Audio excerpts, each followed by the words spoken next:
навиди бомдодии аз радио Озодӣ ки имрӯз 7 май тақдими шумо бинандагони азиз мешавад. Умедворам рӯзатон бобарор бошад. Соат ба вақти Прага расо 7 субҳ ва ман омода ҳастам ки хабарҳои Тоҷикистону ҷаҳонро барои шумо бирасонам. вазорати тандурустии Тоҷикистон эълон кард ки то шоми дирӯз дар кишвар 86 мавриди нави сирояти бемории COVID-19 сабт кардааст ва бо ҳамин теъдоди гирифторон то рӯзи 6 май ба 379 нафар расид. дар баёнияи вазорат омадааст аз бемории нав 3 нафари дигар фавтиданд ва ҳамин гуна талафот аз беморӣ 8 нафар шудааст. то ҳол 3596 беморро дар шифохонаҳои саросари кишвар барои муолиҷа қабул карданд ва ҳамаи онҳо зери назорати табибон буданд. табибони тоҷик гуфтанд ки 246 нафарро дар як шабонарӯзи гузашта ҷавоб доданд. айни замон бовар меравад коршиносон ва бисёре аз мардум ба дурустии омори расмӣ шубҳа доранд ва мегӯянд мумкин аст теъдоди гирифторон ва талафот аз беморӣ дар Тоҷикистон зиёд бошад. бо вуҷуди он ки ҳукумат расман гашту гузорро маҳдуд накарда ва ё карантини саросарӣ эълон накардааст, мақомоти расмии хона ба хона гашта ба мардум тавсия медиҳанд ки безарурат берун наоянд. кӯчаву бино ва муассисаҳои давлатиро дар шаҳрҳои бузурги кишвар ба мисли Душанбеву Хуҷанду Бохтар ва дигар ноҳияҳо бо хлор аз вирусу микроб пок мекунанд. бо вуҷуди ин нигаронӣ дар байни мардум масъулияти беморӣ зиёд аст ва хариди оммавии доруҳои зидди вирусӣ ба чашм мерасад ки ба гуфтаи табибон истифодаи бедастури онҳо ҳеҷ фоидаи ба сиҳати инсон ва муолиҷаи COVID-19 надорад. сандуқи байналмилалии пул барномаи ихтисоси тақрибан $190 миллион барои кӯмак ба иқтисоди осебдида аз буҳрони коронавируси нав дар Тоҷикистон тасвиб кард. дар баёнияи расмии созмон ки рӯзи 6 май дар Вашингтон нашр карданд омадааст, пули мазкур барои кӯмак ба буҷаи Тоҷикистон ва пардохтҳои ихтисос дода мешавад ки ба сабаби пандемияи COVID-19 ба миён омадааст ва имкон медиҳад аз оқибатҳои бади иқтисодӣ ва иҷтимоӣ пешгирӣ шавад ва Тоҷикистон имконоти молӣ барои арзаи тандурустӣ ва иҷтимоӣ дошта бошад.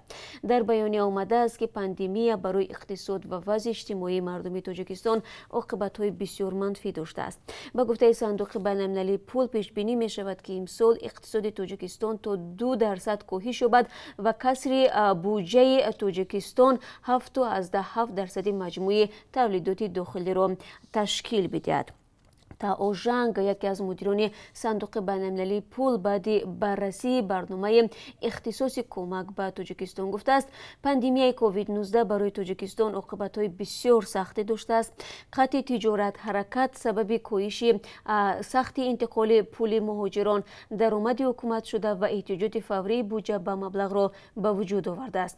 дар баёния омадааст ки мақомоти Тоҷикистон барномаи амалкард ва табдир барои пешгирӣ аз пандемияро омода карданд ва маблағҳо маҳз барои хонаводаҳои фавқулладда осебпазир ва муҳтоҷу кӯмак ба тиҷорат равона мешавад. азбас ки ҳукумати Тоҷикистон барои адами шаффофият танқиди зиёд мешавад, Тао Жанг гуфтааст, мақомот ваъда доданд ки дар харҷи маблағҳои ихтисосёфта комилан шаффоф хоҳанд буд ва ҳар 3 моҳ дар бораи харҷи пулҳо гузориш медиҳанд ва натиҷаҳои хароҷот баъд аз буҳронро нашр мекунанд. иқтисоди заифи Тоҷикистон ки пойбанди пули муҳоҷирони корӣ дар Русия аст, айни замон аз ин манбаи аслии даромад маҳрум шудааст. ҳукумат ҳам пули кофӣ барои пешгирӣ аз густариши беморӣ надорад ва бино ба гузоришҳо мақомот тамоми кормандони ниҳодҳои давлатиро маҷбур мекунад қисме аз музди кор ва ё тамоми онро барои кӯмак ба шифохонаҳо ва табибону хариди доруворӣ ва таҷҳизоти тиббӣ бидиҳанд. созмони ҷаҳонии беҳдошт гуфт, ҳайати ин созмон ки дар Душанбе қарор дорад, рӯзи 6 май вазъи шифохонаҳо, озмоишгоҳҳои тиббӣ ва дигар муассисаҳоро таҳқиқ мекунанд ки то чӣ ҳад омодаи муқобила бо бемории COVID-19 мебошанд. дар дафтари матбуоти ин созмон аз шаҳри Женева рӯзи 6 май ба Радио Озодӣ гуфтанд ки мутахассисони созмон ҳамчунин ба парваришгоҳҳои кӯдакону наврасон, хонаҳои пиронсолон мераванд ва ҳамроҳ бо намояндагони дигар муассисаҳои Созмони милал бо вазъи зиндон ва паноҳгоҳҳои муҳоҷирон ошно мегарданд. Патрик О'Коннер, раҳбари ҳайати табибон ва мутахассисон, рӯзи 5 май гуфт, ҳадафи мо кӯмак ба мақомоти Тоҷикистон дар мудирият аз пешгирӣ аз густариши вирус аст. мо ҳадаф дорем бо мақомоту мутахассисон ва шариконамон мулоқот кунем, хатарҳоро бифаҳмем, бо авзо дар маҳалҳо ошно шавем ва механизми вокуниш барои муҳофизати мардуми тоҷикро таҳия намоем. ҳайати Созмони ҷаҳонии беҳдошт рӯзи 1 май вориди Душанбе шуд ва то акнун бо қои расулзода нахуст вазир ва раҳбари истиҳоди ҷумҳуриявӣ пешгирӣ аз густариши COVID-19 дар Тоҷикистон мулоқот анҷом додааст. Эмомалӣ Раҳмон, раиси ҷумҳури Тоҷикистон, рӯзи 6 май бо ҳамтои эронияш Ҳасан Рӯҳонӣ ҳамкориҳои дуҷониба ва сирояти бемори COVID-19 дар ҳарду кишварро баррасӣ кардааст. Дафтари матбуоти раёсати ҷумҳурӣ бо нашри як баёнияи расмӣ гуфт, ду раҳбар дар бораи шиддат гирифтани таҳдиду хатарҳои замони муосир ба амнияти ҷаҳонӣ ва минтақавӣ мубодилаи афкор анҷом дода, дар пасманзари паҳншавии пандемияи коронавирус мавзӯи зуҳуроти буҳрониро дар иқтисоди ҷаҳонӣ мавриди баррасӣ қарор доданд. Ба гуфтаи дафтари матбуоти раёсати ҷумҳурии Тоҷикистон, бо дар назардошти таҷрибаи ғанӣ дар мубориза бо пандемияи коронавирус, Ҳасан Рӯҳонӣ барои расонидани кӯмак ба Тоҷикистон аз ҷумла бо таҷҳизот, мутахассисон ва доруворӣ изҳори омодагӣ кард. Раҳбарони ду кишвар, ки дар чанд соли гузашта робитаҳои сарде доштанд, ба қавли дафтари матбуоти раёсати ҷумҳурии Тоҷикистон алоқамандии худро ҷиҳати густариши ҳамкориҳои иқтисодӣ, тиҷоратӣ дуҷониба иброз доштанд. Президенти Русия Владимир Путин ҳушдор медиҳад, ки бармаҳал қад намудани гӯшанишинӣ метавонад натиҷаҳои манфӣ ба бор орад. Дар айни замон ӯ гуфтааст, дар баъзе минтақаҳо бо назардошти пешниҳодҳои олимону мутахассисон имкон дорад, ки маҳдудиятҳои марбут бо сирояти COVID-19 кам шуда кор дар баъзе муассисаҳо аз сар гирифта шавад. Ба қавли Путин, ин тасмим ба дасти раҳбарони вилоятҳову ҷумҳуриҳои мухтори Федератсияи Русия аст. Раиси ҷумҳурии Русия аз пешниҳоди шаҳрдори Москав дар бораи бозгашт ба кор дар муассисаҳои саноатӣ ва сохтмон дастгирӣ кард. Дирӯз Сергей Собянин пешниҳод намуд, ки сар аз 12 май кор дар тамоми сохтмонҳо ва муассисаҳои саноатӣ барқарор шавад. Дар айни замон Собянин мегӯяд, вазъи кунунии сирояти коронавирус имкон намедиҳад, ки муассисаҳои хидматрасонӣ ба шакли комил ба кор баргарданд. вале корхонаҳои саноатӣ ва сохтмонҳо метавонанд корро 12 май дар миқёси комил барқарор намоянд. Бояд гуфт, сар аз 6 май шаҳрдори Москав корро дар баъзе сохтмонҳои ба истилоҳ стратегӣ ва таъмири биноҳо иҷозат дода буд. Президент Путин аз ин пешниҳоди Собянин дастгирӣ намуд. Раиси муассисаи Роспотребнадзор иброз дошт, ки ӯ аз боз шудани баъзе фурӯшгоҳҳои иҷозат ба сайру гашт ва тамрин дар варзишгоҳҳои боз дастгирӣ мекунад. Рӯзи чоршанбе ситоди мубориза бо ковид дар Русия гуфт, ки дар 4 рӯзи ахир ҳар рӯз шумораи гирифторон беш аз 10,000 будааст. Умуман дар Русия наздики 166,000 нафар гирифтори коронавирус шуданду 1537 нафар ба ҳалокат расиданд. Сафорати Русия дар Тоҷикистон мегӯяд, ки рӯзи 5 май ҳавопаймои чартерии ширкати Уральские авиалинии аз Душанбе ба хатсайри Сургут Екатеринбург парвоз кардааст. Ба қавли сафорат, ин ҳавопаймо 189 шаҳрванди Русияро аз Тоҷикистон берун бурд. Дар хабар гуфта мешавад, ки ҷониби Русия бо Тоҷикистон ҳамкориро барои идомаи берун баровардани шаҳрвандони боқимондаи Русия аз Душанбе идома хоҳад дод. Ёдовар мешавам, сафорати Русия дар Душанбе рӯзи 29 апрел хабар дода буд, парвозҳое, ки аз 3 апрел то 3 май барномарезӣ шудаанд, барои муддати номаълум ба таъхир андохта шуданд, чун гуфтугӯҳо барои омадани ҳавопаймоҳо ба Тоҷикистон бо мақомоти Душанбе ҷараён дорад. Ташкили ин парвозҳо дар ҳолест, ки то кунун садҳо муҳоҷирони тоҷик дар Русия мунтазири бозгашт ба ватан ҳастанд ва аз мақомот мехоҳанд, ки барояшон ин гуна шароитро фароҳам кунанд. Вале феълан ҷониби Тоҷикистон ягон тасмиме дар ин робита нагирифтааст.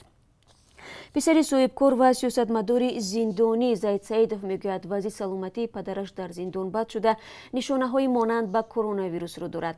Хайрулло Саидов аз мақомоти Тоҷикистон хост дар замони пандемияи коронавирус маҳбусони синнашон аз 60 сола болоро озод кунад. Айни чунин дархостро наздикони бархе аз маҳбусони тоҷик аз Созмони ҷаҳонии тандурустӣ карданд. Мақомоти зиндонҳои Тоҷикистон қаблан гуфта буданд, ки беш аз 20 маҳбусро бо таби баланду дардигулу ба карантин гирифтанд, вале масъалаи озодии онҳо дар баррасӣ нест. Хайрулло Саидов муроҷиаташро ба мақомот рӯзи 6 май дар фейсбук нашр кард. Ӯ гуфт, ки нишонаҳои бемории падарам ба гирифтории коронавирус монанд буд. Ба болои ин ахиран дарди меъдааш шиддат гирифтааст. Масъулони раёсати зиндонҳои Тоҷикистон ҳанӯз дар бораи вазъи саломатии Заид Саидов ва эҳтимоли сироят шуданаш ба коронавирус чизе нагуфтанд. Ва бояд гуфт, ки Заид Саидов соли 2013 ба даст таъсиси ҳизби Тоҷикистони нав, ки тарафдори ислоҳот дар кишвар буд, дастгир ва дар доираи чанд парванда ба 29 соли зиндон маҳкум гардид. Аммо ӯ ва тарафдоронаш ҳукми зиндонро дорои ангезаҳои сиёсӣ медонанд. федератсияи футболи тоҷикистон ба далели густариши бемории COVID-19 тасмим гирифт танаффуси бозиҳо миёни дастаҳои лигаи олӣ дар қаҳрамонии кишвар ва мусобиқоти дигарро ба муҳлати номуайян дароз кунад. қаблан мусобиқот то 10 май қатъ шуда буд. ба иттилои дафтари матбуоти федератсияи футболи тоҷикистон ҳамаи мусобиқаҳо ва чорабиниҳои футбол дар кишвар дар замони наздик аз сар гирифта намешаванд ва ҳамон замоне барпо мегарданд ки гузарондани онҳо бехатар бошад. мақомот мегӯянд ба иллати пандемияи коронавирус намехоҳанд саломатии иштирокдории мусобиқаҳои футболро дар тоҷикистон зери хатар бигзоранд. дар ҳоле ки бозиҳои футбол дар саросари ҷаҳон муваққатан қатъ шуда буд, дар тоҷикистону беларус, бурунди, туркманистон ва никарагуа мусобиқаи футбол идома дошт. бозиҳо дар варзишгоҳҳои кишвар бе ҳузури тамошогарон мегузашт ва ҳоло бошад тоҷикистон аз ин феҳраст хориҷ гардид.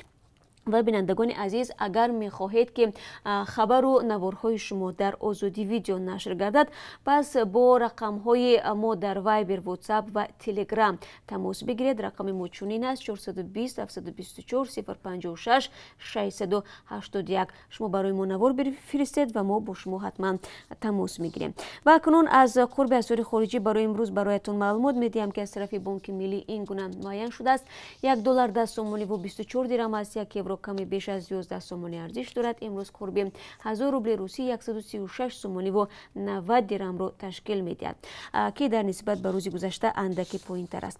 ин чанд хабари тозае буд ки ман хостам барои шумо бигӯям ва албатта шуморо бозам азизон дар давоми рӯз мунтазир хоҳам буд бо хабарҳои тоза баъд аз 3 соат дигар ва умедворам бо мо мепайвандед. то он дам худо нигаҳдоратон бошад ва бароятон сиҳативу саломатӣ мехоҳам.